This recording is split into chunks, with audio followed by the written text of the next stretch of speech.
অধ্যায় ১ বাংলাদেশের ঐতিহাসিক স্থান ও নিদর্শন মহাস্থানগড় ও উয়ারী বটেশ্বর। বাংলাদেশে অনেক গুরুত্বপূর্ণ ঐতিহাসিক স্থান ও নিদর্শন আছে। এই নিদর্শনগুলো থেকে আমরা অতীতের সংস্কৃতি ও সভ্যতা সম্পর্কে জানতে পারি। মহাস্থানগড় খ্রিস্টপূর্ব ৩য় শতক থেকে পরবর্তী ১৫ বছরের বেশি সময়কালের বাংলার ইতিহাসের সাক্ষ্য বহন করে এই নিদর্শন। মৌর্য আমলে এই সন্ধানটি পুণ্ড্রনগর নামে পরিচিত ছিল। বগুড়া শহর থেকে প্রায় ১৮ কিলোমিটার উত্তরে করতোয়া নদীর তীরে মহাস্থানগড় অবস্থিত।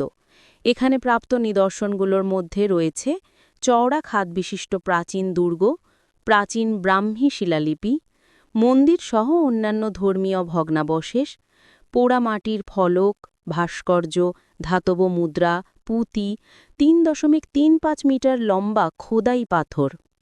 উয়ারী বটেশ্বর। নরসিংদী জেলার উয়ারী ও বটেশ্বর নামক দুইটি গ্রামে প্রচুর প্রাচীন নিদর্শন পাওয়া গেছে। এই সভ্যতাটি সমুদ্র বাণিজ্যের সাথে সম্পর্কিত ছিল। প্রাচীন নগর সভ্যতার নিদর্শনস্বরূপ এখানে প্রাচীন রাস্তাঘাটও পাওয়া গেছে।